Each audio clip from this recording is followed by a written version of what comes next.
Good afternoon, everybody. Welcome to Education USA Thursday Live.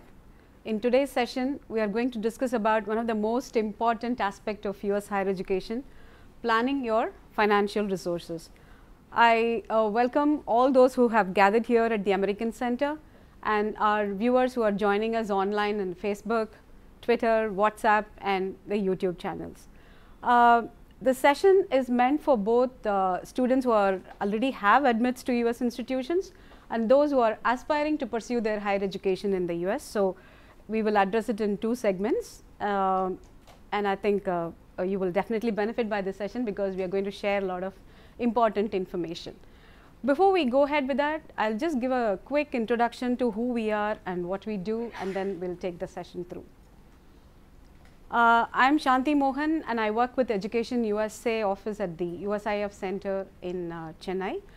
And Education USA is a US Department of State initiative to help international students to get a good understanding about US higher education.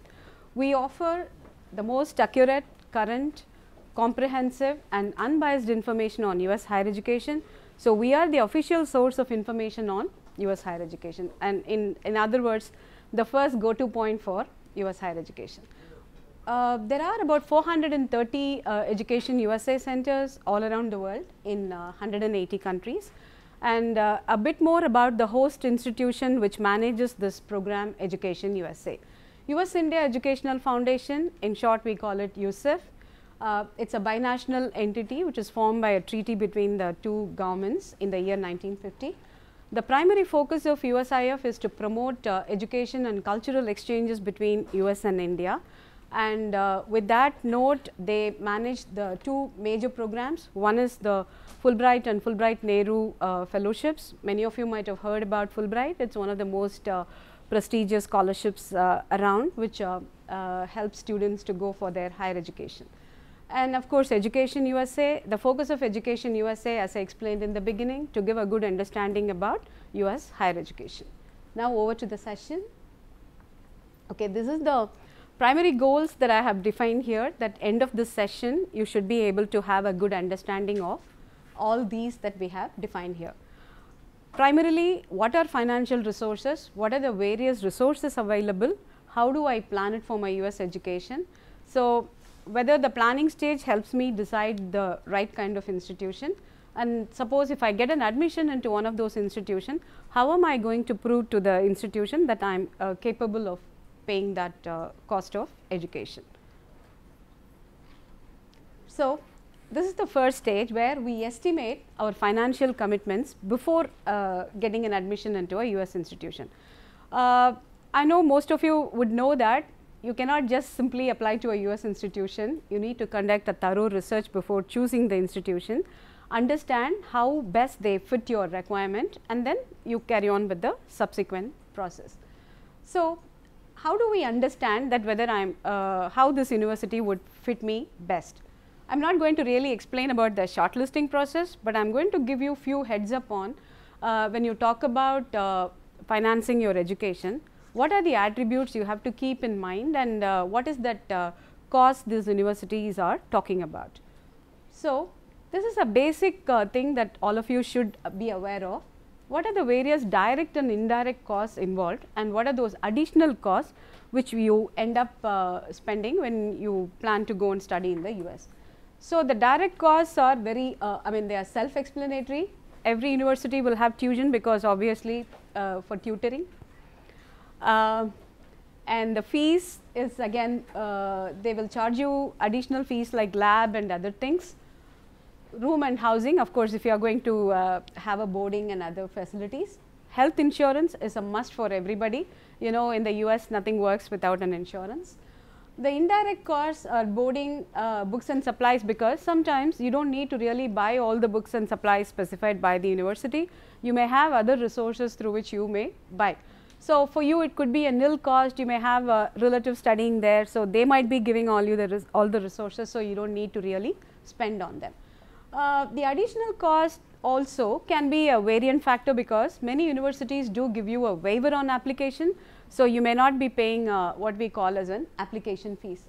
Of course, entrance exams like For undergrads, SAT or ACT, for grads, GMAT, GRE, all these things do definitely involve a cost, and that you cannot avoid.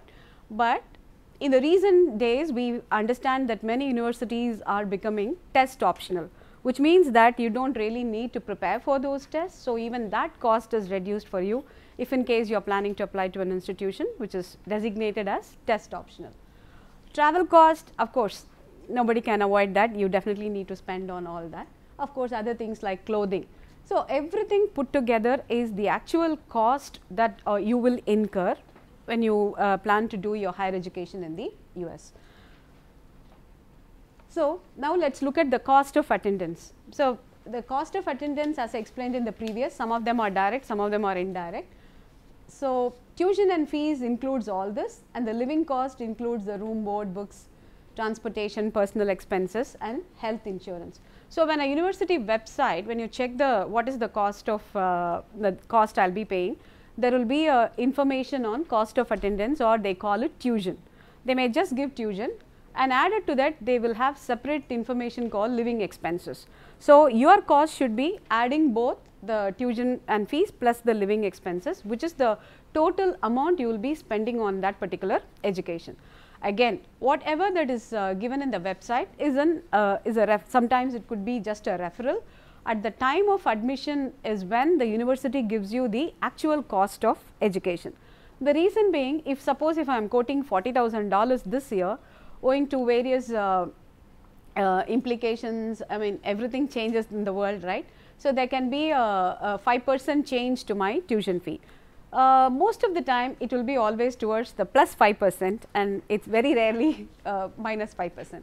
So, you always have to account for the inflation that may happen from the time you are researching about the universities, because we have classic examples where the students start from the 10th grade. So, at the time when they are in 10th grade, they would have seen the fees as 30,000. So, by the time they come to 12th grade and start applying to the university, the parents come and ask me, oh, now they are showing me 45,000. So, they account for all the inflations and everything, and only then the fees gets reflected. So, there are many other factors also while building the cost of attendance, but the primary factors which constitutes the cost of attendance is these are the elements. Okay. We have to give certain factual things about the cost, right. So, the institutional or the cost of attendance can range anywhere from 18,000 to 65,000.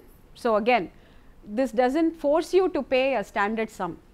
You can choose whatever that best fit your purse. You can choose either an university which charges you only $30,000 or $20,000.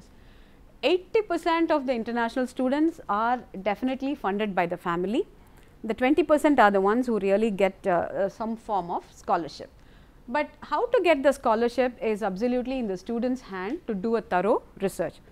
If you look at the next fact, there are about 1,100 institutions in the US which give very generous scholarships to students. So, while you are conducting your research, the first factor that you have to look into is what is the amount of scholarship this institution is offering.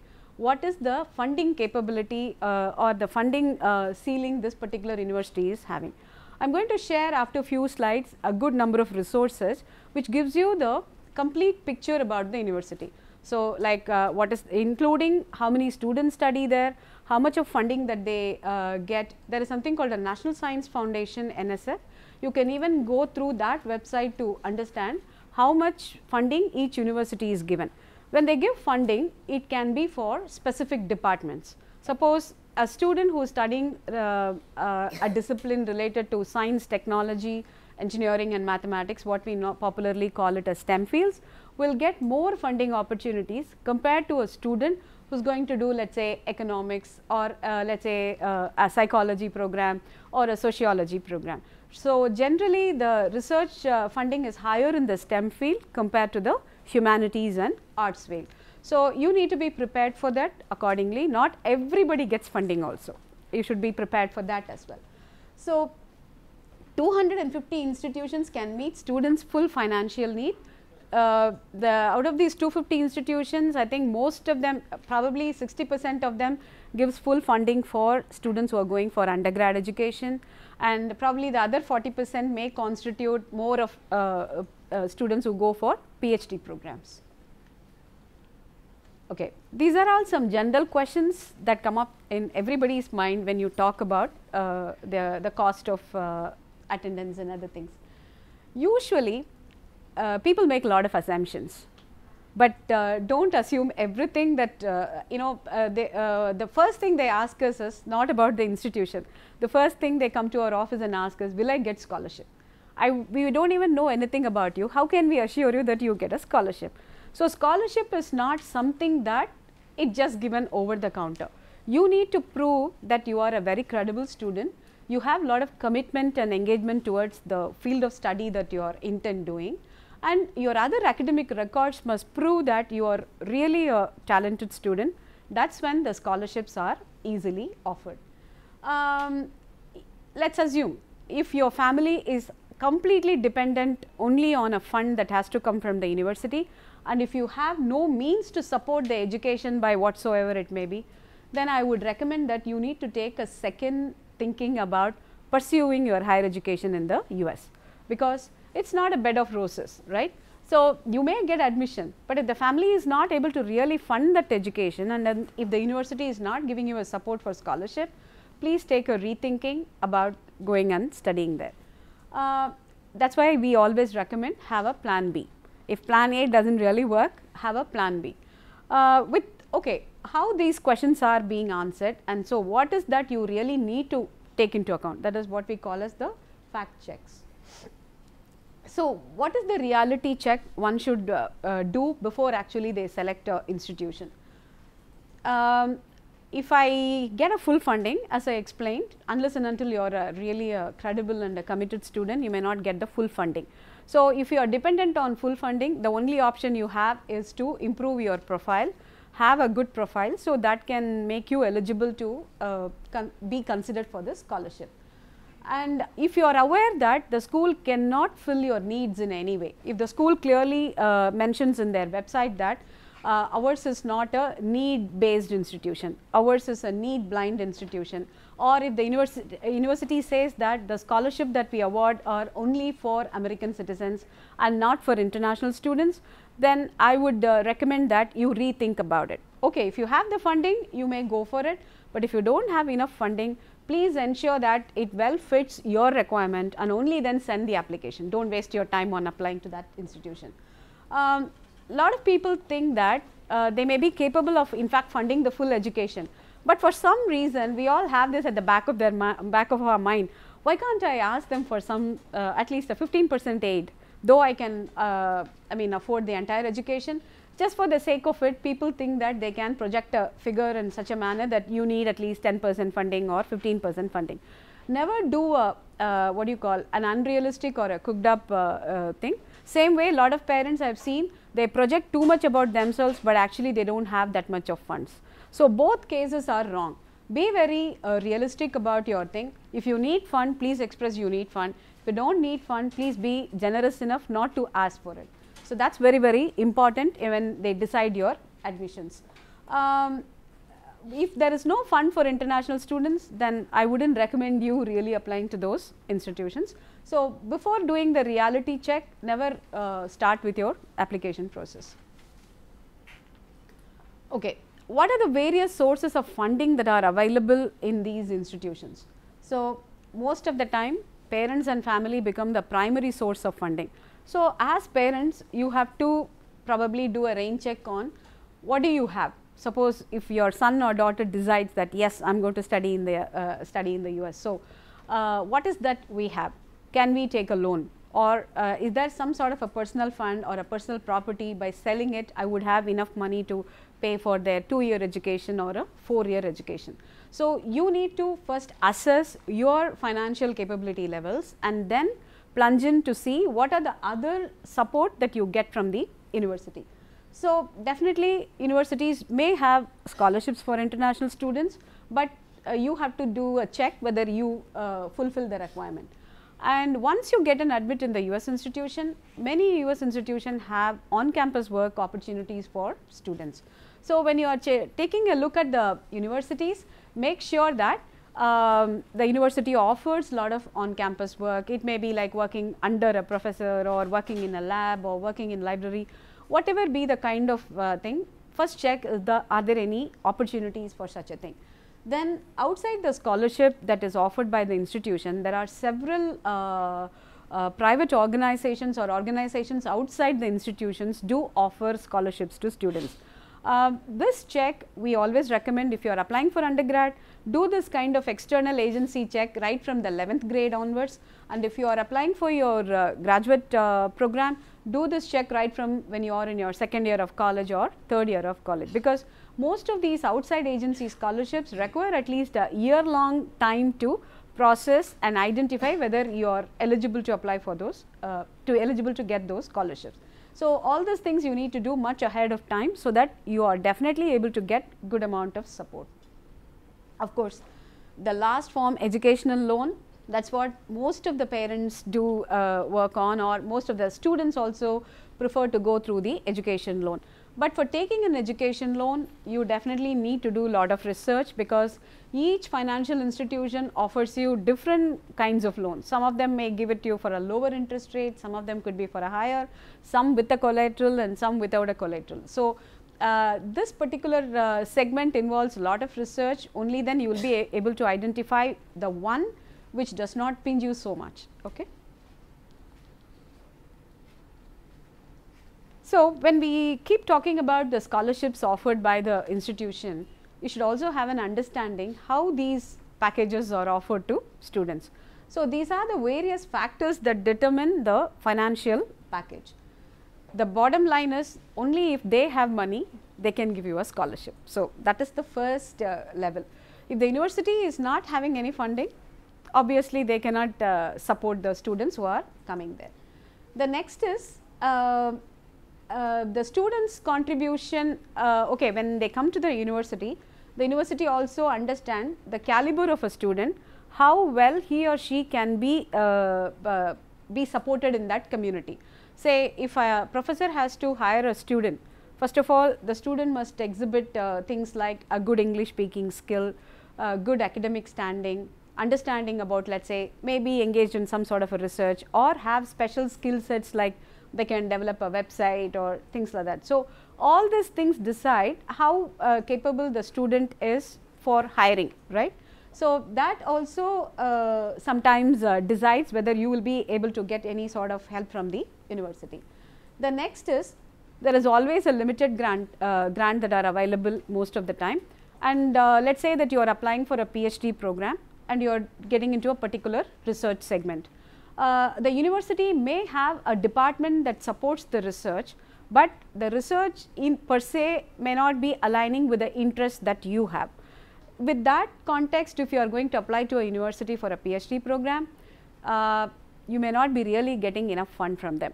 So, if you want to really grab good amount of fund, make sure what is happening in that university and see whether your work aligns with the work of the professors who are there, and only that can fetch you a good amount of funding from the institution. Finally, we talked about this need based and need blind. Need blind institutions, they do not care about the economic status or the affordability level of a student. As long as they have a good academic record and all the prerequisites set by the university for a scholarship, the need blind institutions automatically award scholarship for a student. So, whether you are rich or poor, if you comply with the regulations, you will be definitely awarded a scholarship. On the other hand, there is a need based category, but need based category, need alone cannot decide that you are eligible for a scholarship. Need based are much more competitive than need blind, because apart from the need, they also evaluate your academic profile. If both put together you are like one outstanding person, then you have quite a good chances of getting the need based scholarship. So, unless and until you understand the way in which the scholarships are awarded, it is very hard to proceed with the next step of selecting the institution. So, do not always live in a euphoria, because scholarships are meant to be really worked hard and get. No, it is not something that it just offered to you over the counter. Okay. So, these are few useful resources which can help you know what are the various scholarships available, though some of these websites are too undergrad focused, but they also mention about the graduate scholarships that are offered by these institutions. So, EducationUSA.state.gov, you can say instead of info, is one website which can give you an updated list of scholarships offered by universities. So, in fact, you can do your research in this way. First, go through this website, find out which are the colleges are offering scholarship, and then pick those scholarships for sending your applications. You can even do that. The next set is the CollegeNavigator. The advantage with the CollegeNavigator is it has a very detailed information about every institution, which talks about the location, it talks about the campus size, it talks about the students who are there, and about financial aid, what is the total cost of education, how many students really enroll. I may accept 1000 applications and I may select 500 applications, but at the end of the day only probably 50 students come to this campus.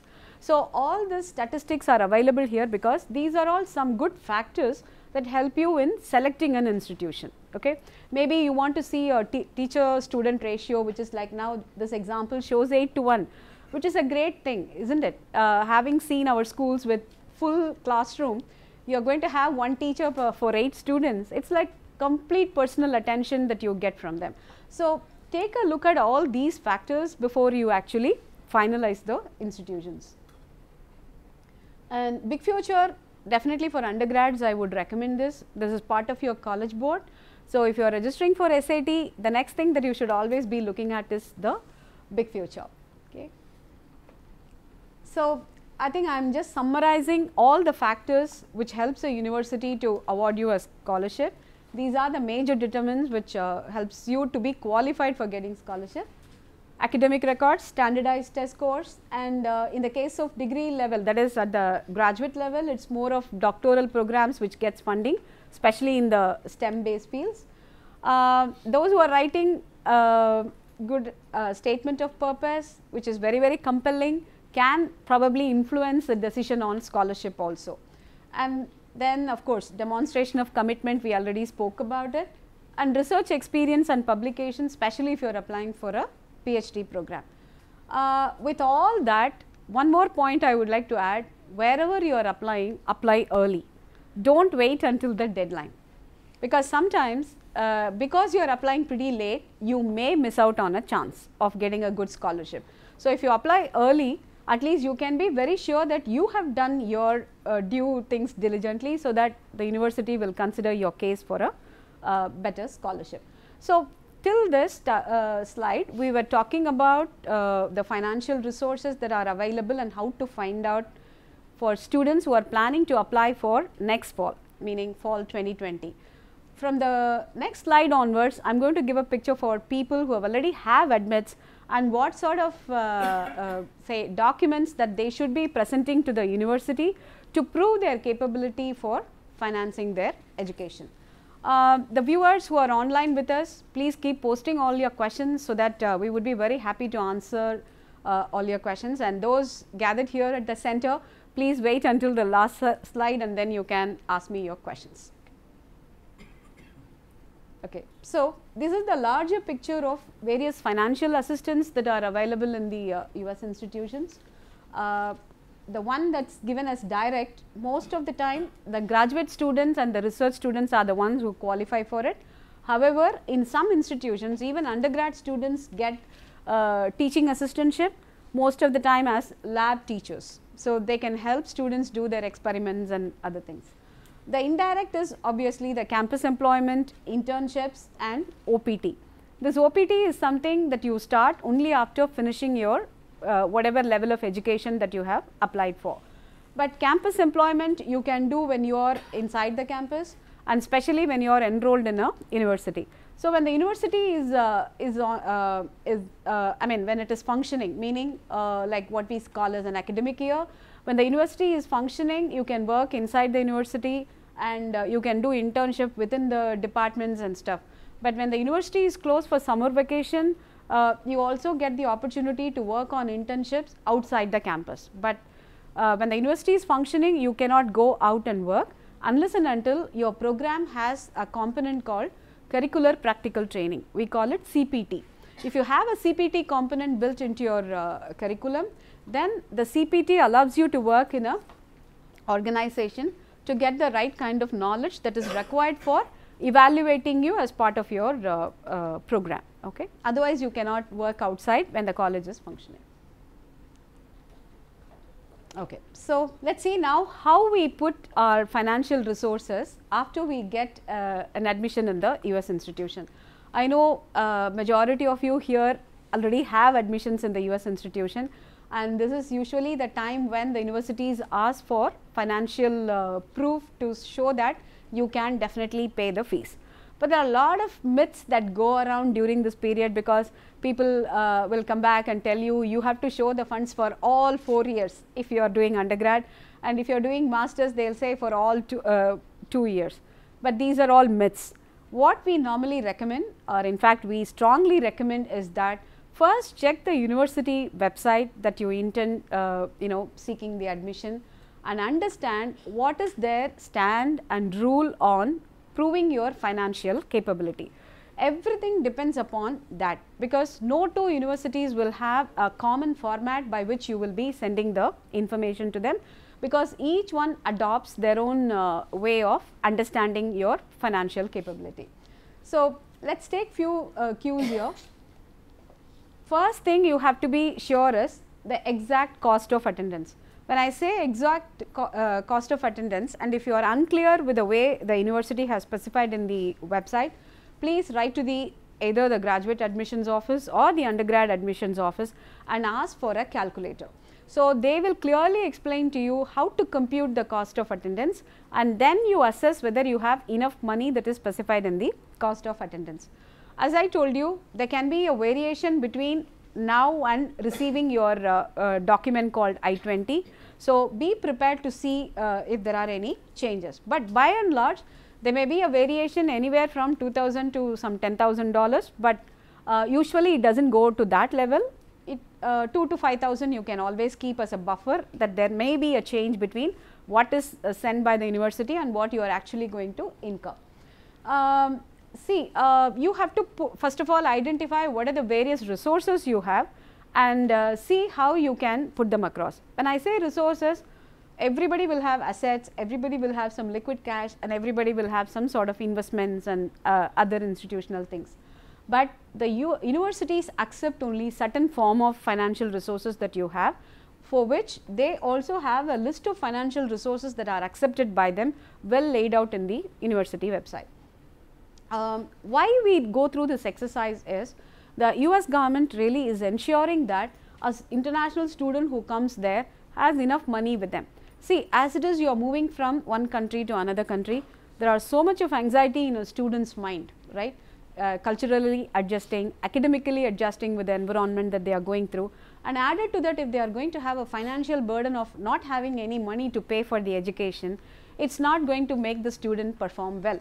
So, for this reason US government insists that you prove your financial capability in the interest of students who are coming there. This is not to burden the parents or anyone. I mean, if you are planning to send your child for a higher education, then you must be prepared for it. So, they are basically asking you to show what is your preparedness for this education. Okay. And this is a mandatory information. Only after they receive this complete information from you, they will go to the next level of processing your document called I-20 or DS-209, depending on whether you are going on a F1 student visa or you will be going on a J1 visa. Predominantly the students here will be F1, and fewer research students and some short term programs are the ones who usually go through a J1 visa process. So, in any case you should have the documents well laid out to prove that you are financially capable. So, let us now look at what is this I-20. So, it is a certificate of eligibility basically. So, when will I get the certificate of eligibility? Only when I send my proof of finances, the university will issue this. Let us say that you have received your admit, let us say last week, and along with that admission information, the university would send you what are the documents that they require to be able to process your I-20. So, go through the list properly, and only if you send all the information as per the list given, the I-20 will be mailed to you. Without an I-20, even though you have an admission information with that university, you will not be considered as a confirmed admit to that university. Your I-20 is the one which helps you to be identified as an international student having a confirmed admission with that particular university. I think there are few American citizens here as well in this gathering. You will not be getting an I-20, you will be intimated through an admission confirmation. That is totally a different process. Okay. So, without an I-20 you cannot go for your visa interview also. So, usually this is a 3-page document, but the first page is the one which is going to have all this information for you. This is how an I-20 will look like. Okay. We have shaded certain portion, basically personal details that we do not want to share here. So, this is how it will be typically. Those are the information which are captured in an I-20. So, if I glance your I-20, I will know all about you, which university you are going, what program you are doing, what is the duration of your program, when it starts and when it ends, have you met with the capability, eligibility for English proficiency, and what is the fee that you will be paying through. So, if you look at this, will look like a balance sheet for you. Here they will talk about how the student is funding the education and what is the cost of attendance. Both of them should be equal to each other, only then it is considered that you are eligible to attend. So, in the case of students funding, we have to take into consideration the personal fund primarily from the parent or a sponsor, plus the scholarships awarded by the university, both added minus the tuition will give you the total amount that you have to pay for. I will explain further in the next slides. So, this is typically what an I-20. So, to get this I-20 you need to do all this exercise. If you look at the student side, some universities, even if the parents send the information, suppose if its parents are sponsoring them, they may still put it as personal funds. But some university, if it is from the parent, they may call it family funds. And if the student is also having some amount in the bank, and if they are disclosing that also for I-20, then it will have two categories like personal fund, family fund. Suppose there may be questionnaire that is attached to process the I-20. If it says who is funding your education, we always recommend please say parents, because sometimes the students say only father, only mother. So, what happens is they print the name of that particular parent and send it here. But ideally probably the actual situation would be one parent would be having 80% of the funds in their account, the other parent might be having 20% of the account in there. So, when you cannot really show both the accounts when you come for the visa interview. So, they will ask, you have disclosed that this is the amount. So, make sure that you are referring to the sources of funds in a proper way, so that your I-20 comes perfectly for you. Okay. If you find any sort of discrepancy in the I-20, immediately notify to the graduate admission office or the undergrad admissions office, because they have to rectify and send that, and only then you can go for your visa interview. Okay. And also one more thing, anything that they specify here is not for a calendar year, meaning it is not for 12 months, it is only for an academic year, which is usually 9 months in a US institution. So, the balance 3 months you must have funds. Just because it is not given in I-20, where will you live, how will you eat, right? So, you need to have funds for those balance 3 months also. Though it is not going to be reflected here, you can still show a higher amount here than what is specified as your tuition and other things. So, always you can go with this thumb rule, the right side should show equal to or more than the left side amount. That is the rule for the I-20. Okay. Okay. So, what are the financial support you can show as evidence saying that you are capable for paying?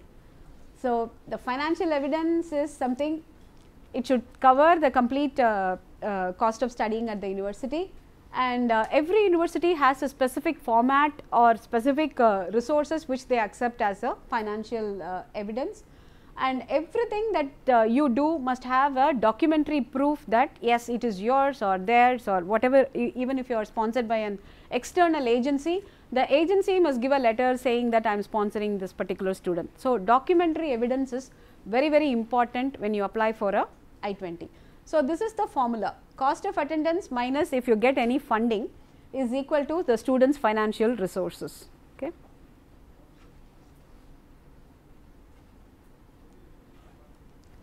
So, any financial document that you are planning to send to the university should be either dated within 6 to 12 months of period, and this period also please check with the university as to how they accept it.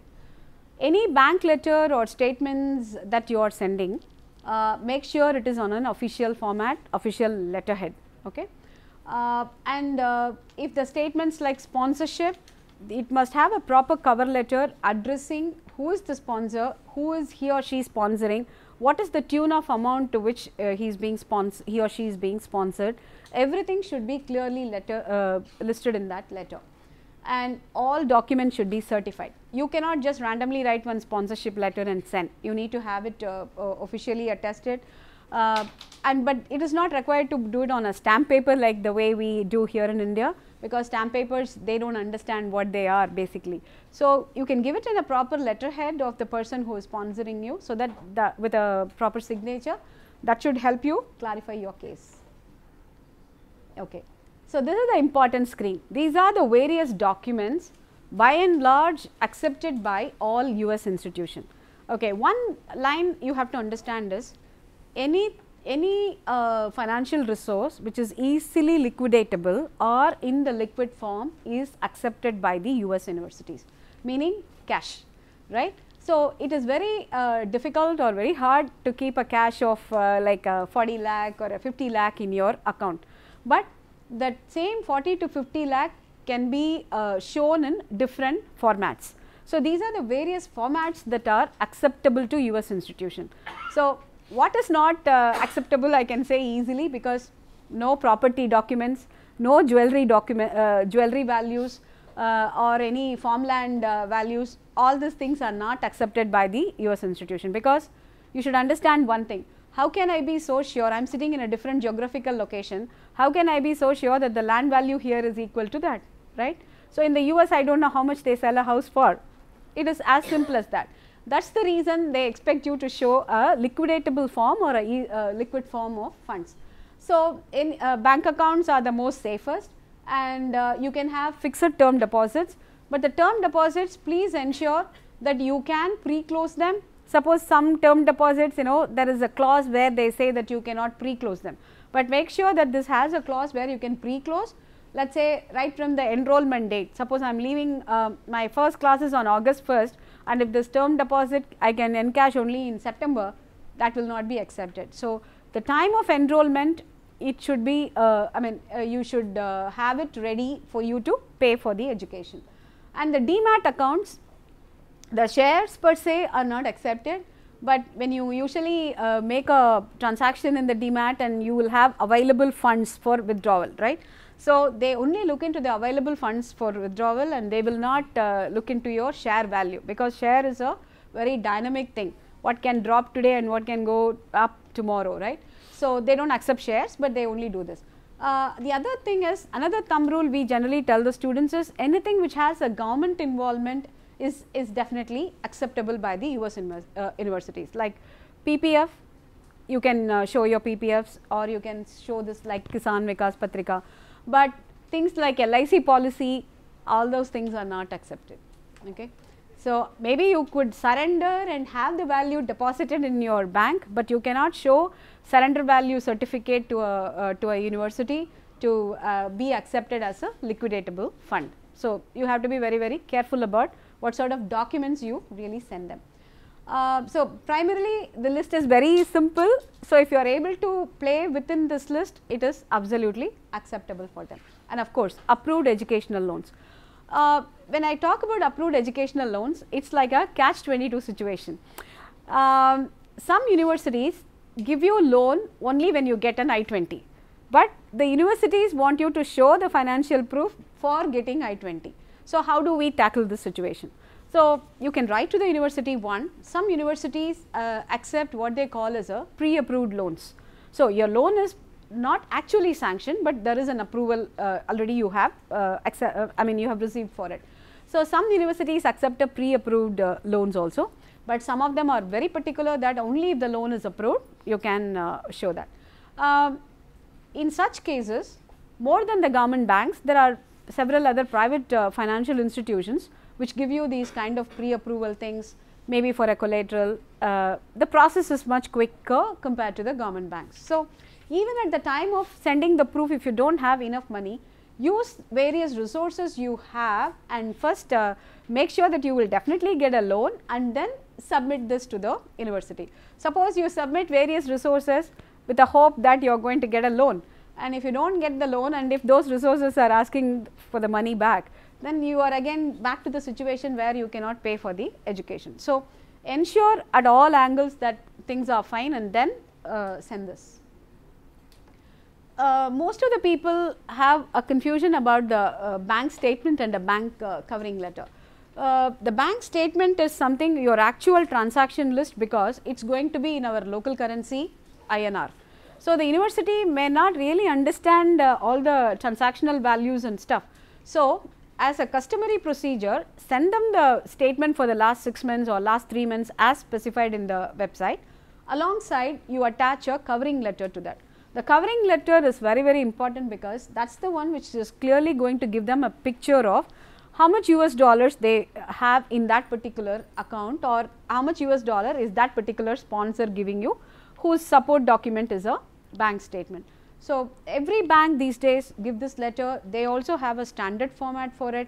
So, you can get it from the bankers, and a parent can have 3 different bank accounts, or a student can have 4 different bank accounts. For every bank account you get this covering letter, and all this money can put together be equivalent to your cost of attendance. There is no limitation on the number of sponsors, number of account holders, number of formats of specifying your financial support, but everything should be well documented and presented. Only then your I-20 will come through without any hitches.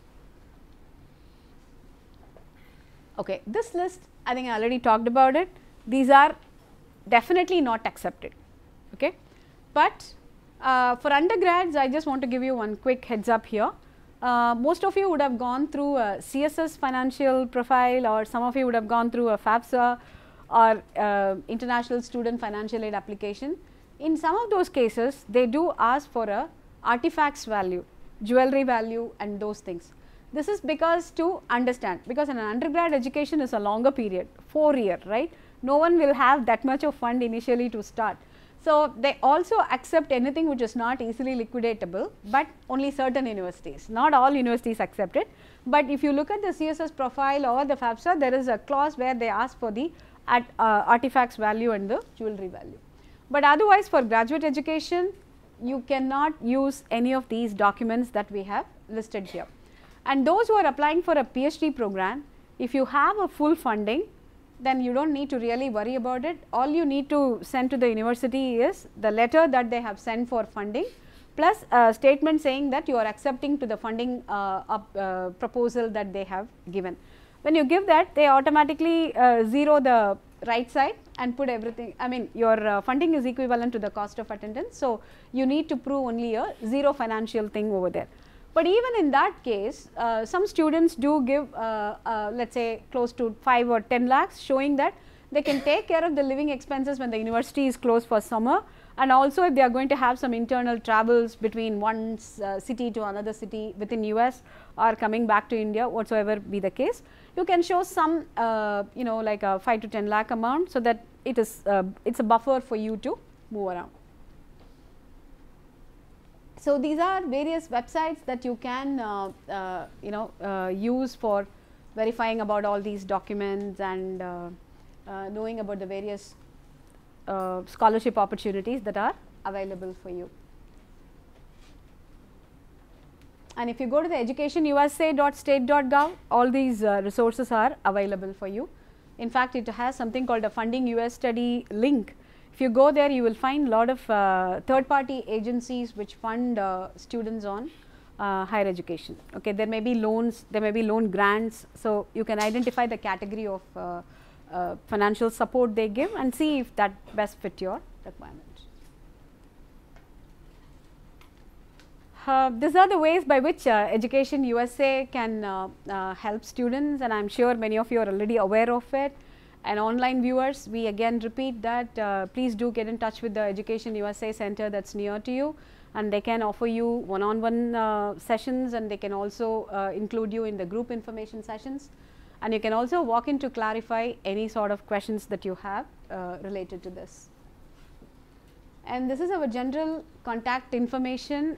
These are the various ways in which you can connect with us. We strongly recommend that keep visiting our YouTube channel to know about various process in the US University application, like shortlisting universities or funding resources, writing SOP or essays and all that. And of course, Facebook page is very active, and you can keep finding various events that happen at the various centers also. Of course, all of those who have come here know that we are here in the American Consulate in Chennai. And online viewers, if you are planning to visit us, please remember to carry with you a valid original photo ID to enter the premises. Do not bring any electronic gadgets other than your mobile phones. Okay. And I am also going to show our upcoming sessions. Those who have got admit, the next stage, step 4 is visa process. So, we have a session that is coming up on April 11th, 3 p.m. to 4 p.m. Thursday on US student visa process. So, please watch out for our website, and I am sure I am going to add everybody's name into our database. So, you may get alerts from us about those sessions. And there is an interactive session that is happening. It is an online session that is happening on April 16th. And finally, on April 25th, we have a most important session for people who have got admits. This is only for people who have admits, how to choose between the admits. I am sure you may have 5 or 6, and how to assess which is the best, and you can attend this session to get a better idea on that. Okay, so, these are our forthcoming sessions. And now, I open it out for questions, both for online viewers and those who have gathered here at the American Center. Thank you. Yes. We are like, I'm an international student, right? So, am I like eligible for a FAFSA aid? The question is about, I am an international student, am I eligible for FAFSA aid? So, the FAFSA aid is only for American citizens. So, it is a free application for federal state aid, and those who qualify for applying for that is either American citizens or residents who are not citizens, meaning they are on a green card or they have been living in the country for so long on a particular status. Those are the people who are eligible to apply for the FAFSA. But I saw something on the website mentioned as eligible non-US citizens. So, what does that mean? So, the eligible non-US citizens mean those who are not citizens, but on a category which and living in the US. Only they are eligible for that.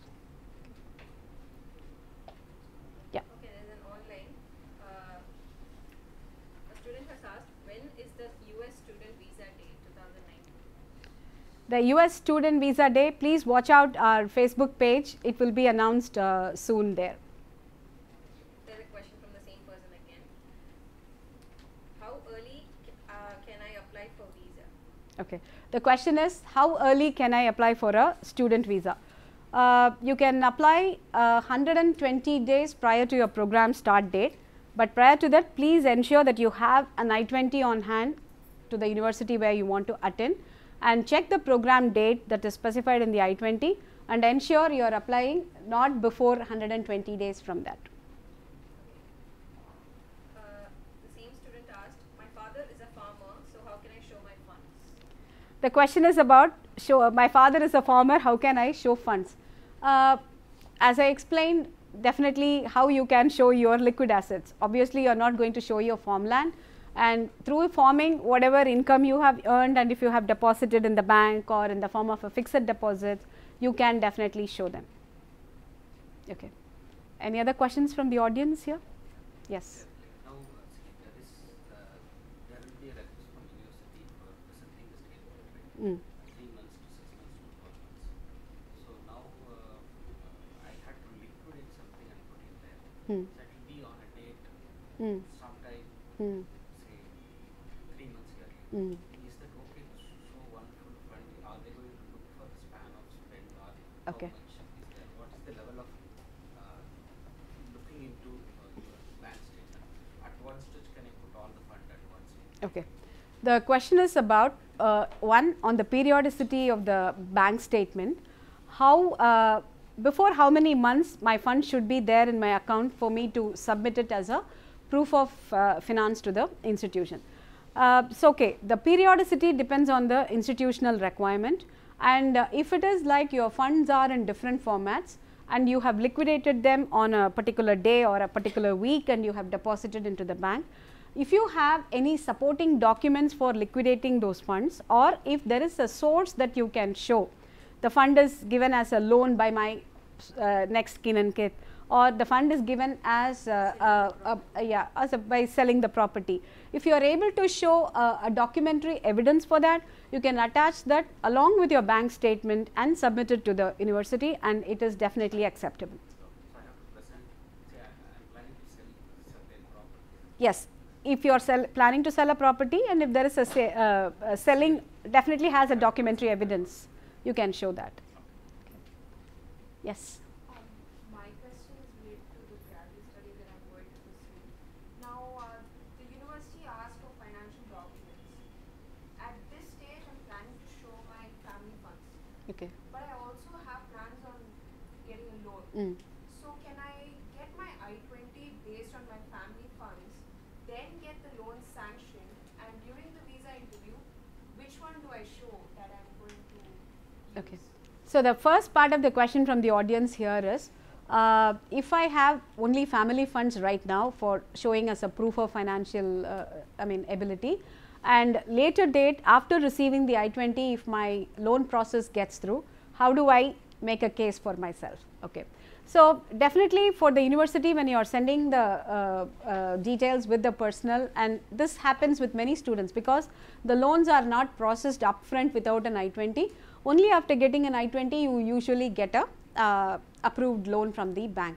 So this is definitely acceptable, but at the time of visa, as long as you are able to establish that you are a legitimate student and this loan sanctioned is the right process, you can use either the loan sanctioned or the family funds. Both can be shown. Do I need to show both by any chance? There is no such standard like you need to show both. All you need to keep in mind is, as long as you are able to prove that you have funds for your first year of education, which also includes your 3 months of vacation time, then that's more than sufficient. And in what form and what format you are going to submit them must be a very legitimate document. That is important, and you should make a case for you. Yeah. Any other questions? Two questions. Yeah. One is, even for visa, is it enough we show fund for 1 year, or it should be for the? Yeah. The question is about should we show the funds for 1 year both for getting I-20 and visa? The answer is yes. In both cases, you should show the funds only for the first 1 year. Second question is liquidating. Even we sell shares, and then those documents also we should produce, or how is it? Yeah, if the question is about if I sell shares, do I have to give a documentary support for it? For selling shares, obviously these days everything is electronic, so it's going to come to your demat account, which will show as available funds.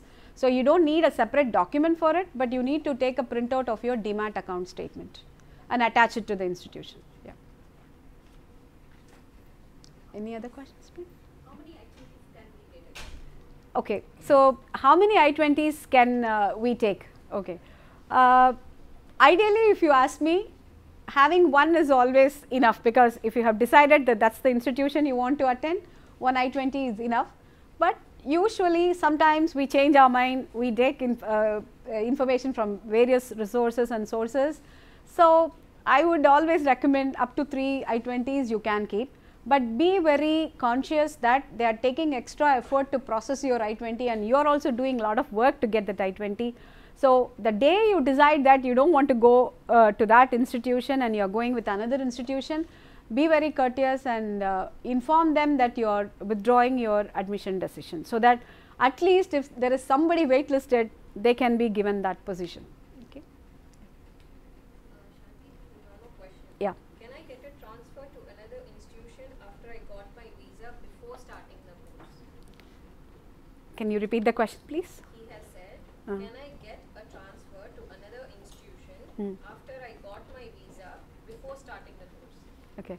So the question from the online viewer is that, can I transfer my admission from a institution after getting a visa, but before starting a program in that institution? The answer to this is no. You cannot really do that, especially if you are a graduate student. You need to get confirmation from both the universities for a mutual transfer. Usually there is a rule in most of the universities that if you agree to start or enroll in a course in that university, they expect you to complete at least one semester in some cases, but in some cases it is 2 full semesters, and only then they allow you to transfer to another university. Whichever may be the case, please ensure that your documents are well transferred from the one university to another university. Otherwise, you will not be on a legal status if the papers are not moving correctly. Ideally, we recommend that wait until you find your the dream university, and don't be in a hurry to apply for the visa. So, let us say the program is starting only in September for that particular university, and you got your I-20 for that university only in June, but you were in a jiffy and then you got some other I-20 and you applied for your visa in May because you did not want to delay the process. You cannot really go and do a transfer as soon as you land in the US.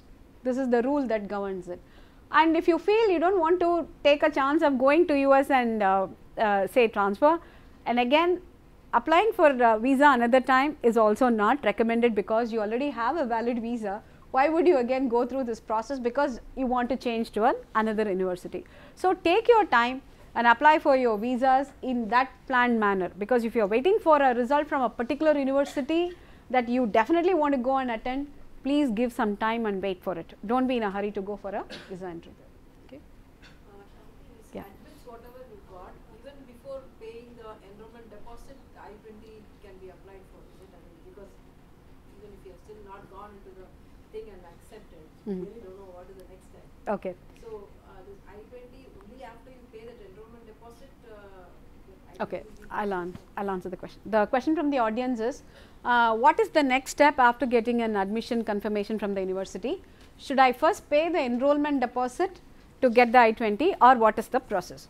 Okay, this is again university specific. Most of the time the deposit, enrollment deposit they call it, could be for a housing option or could be to confirm that yes, I am taking an admission from this university. But that has nothing to do with processing I-20 because the university requires separate set of documents to process the I-20. In some cases, if the CSS profile or the ISFA is absolutely fine for undergrad students, they do not ask for the additional documents at the time of preparing I-20.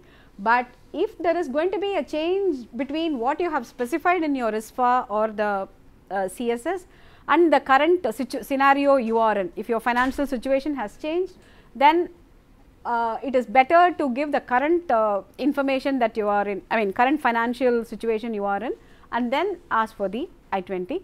But by and large the universities will definitely expect the financial proof document from you to process the I-20. Yeah. Yes, please. There is no binding as such, but it could be more often be in a sequence of paying it, then committed to one and then proceed. Is that what The question is about how the I-20 process works. Okay, I-20 is not a binding document, but it is definitely a document you need to prove that you have an admission with the university and you are eligible to enroll in their program. Okay. So, if you want to continue with that or to leave to another university is a student's call, but generally students go through the I-20 only if they are very particular about attending that institution. Yes, please. So, the university that I got in case of family funding, they are asking us to support letters signed by members saying they are just providing funds Correct. for my education. So, what kind of letters should they be? Usually we call them as sponsorship letters or letters of affidavit. So, the letter of affidavit can be from the person who is giving you the sponsorship. I think I just have that thing, one moment.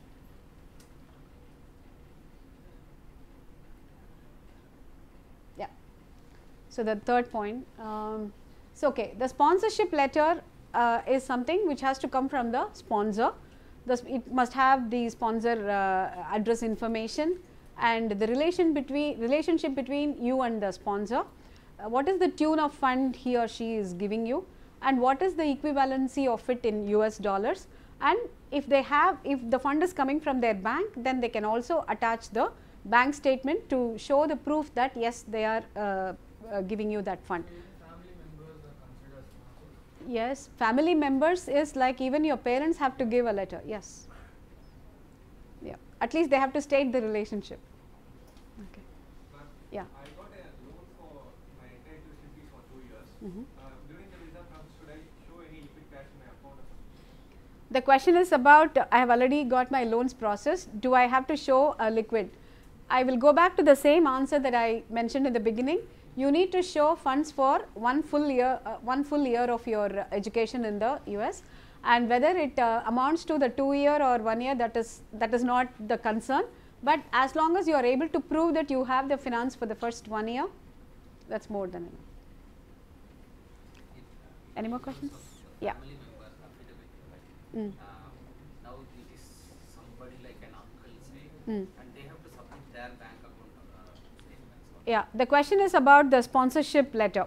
See, any sponsor must specify who is he or she, and what is the relationship they have with the applicant, what is the amount that they intend sponsoring, and what is the support document that they have. So, if the support document could be an FD encashed and then they can show it, or the support document could be a DMAT money that they are, a share sold money that they want to show. Whatever it is, the format of the money should be supported by a official document. Can it be current account and statement of income from a business source? No, because as I showed you, the salary slip, none of these things will be accepted. Okay. Auntie, there's a question again. Yeah. My university didn't require a GRE. Should I still appear for a GRE? Okay. The question is about my university does not require a GRE. Should I still go about taking it? Okay. If that is the only university the student intend applying, and if the university is test optional, as I mentioned at the beginning of the presentation, yes, you may not write the GRE.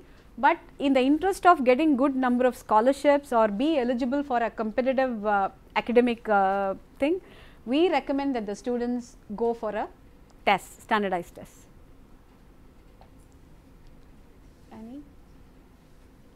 Any other questions? Yes, ma'am. We have submitted the education loan assurance letter, ma'am. Okay. But for visa process also, is it enough? The question is about submitting an assurance, loan assurance letter to the university. Should we use the same document for our visa interview as well? Is it enough? The assurance is different from approval. Yes, the loan is approved.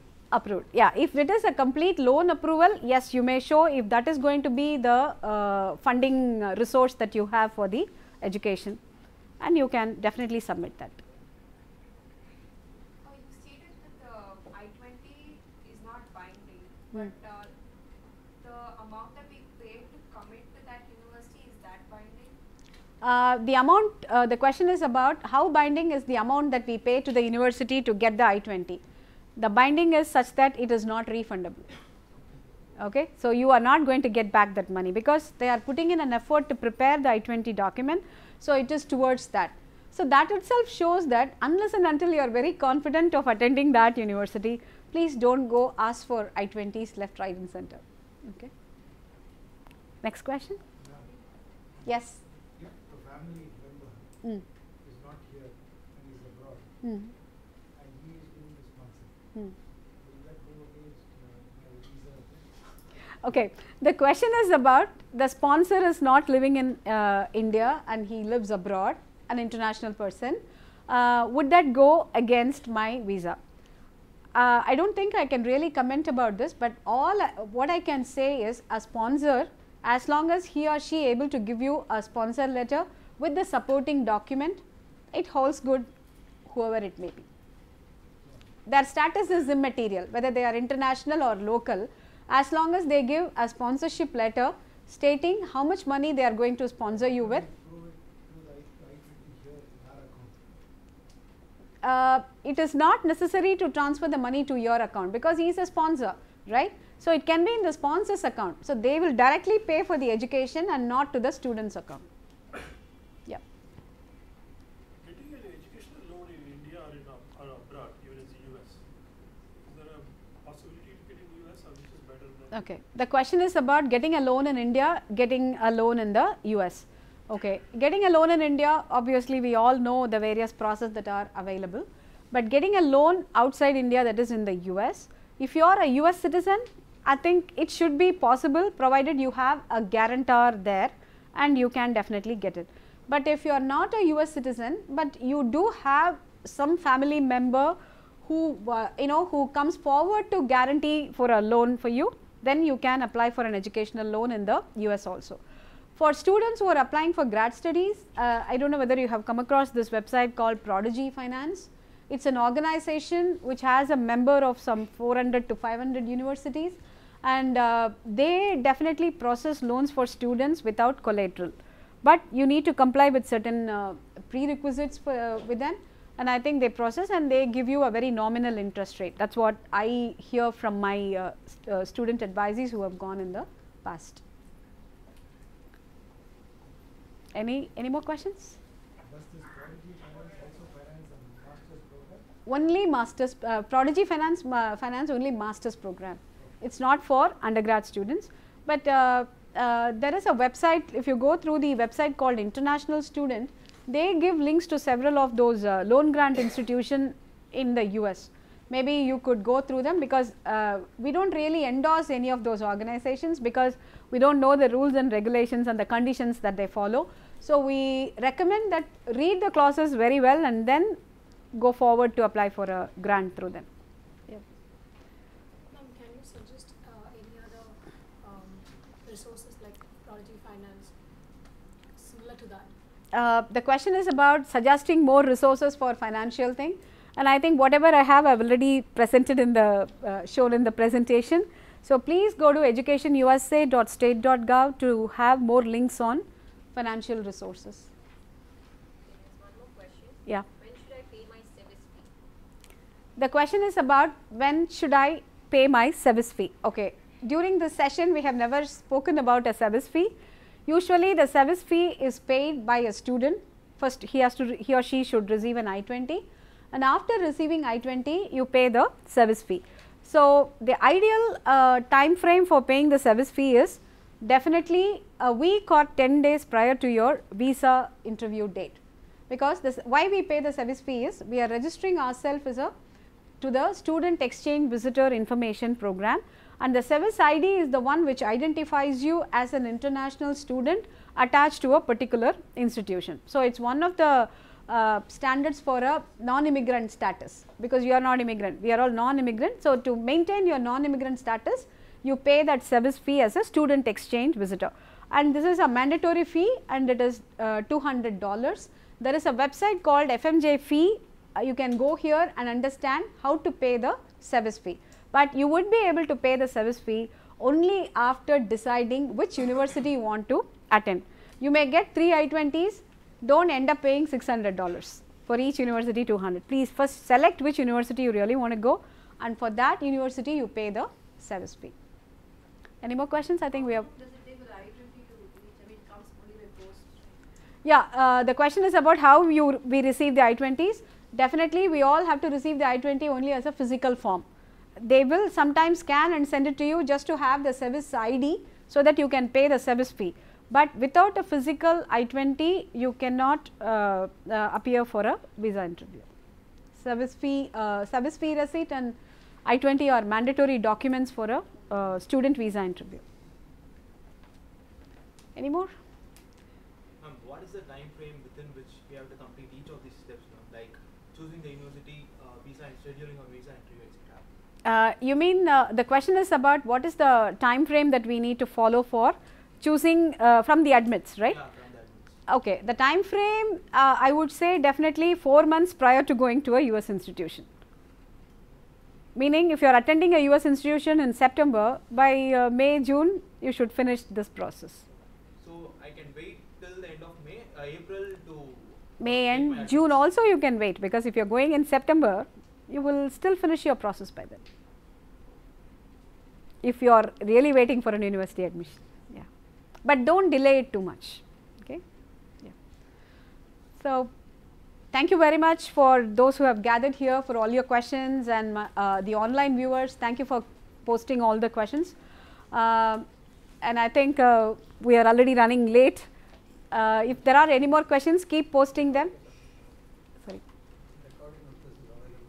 The recording of the session is available for you in the US Consulate Chennai YouTube page, so you could even go and watch it, and keep sending the questions. We will be very happy to answer them, and do connect with us, and do attend the visa sessions that I have already posted here.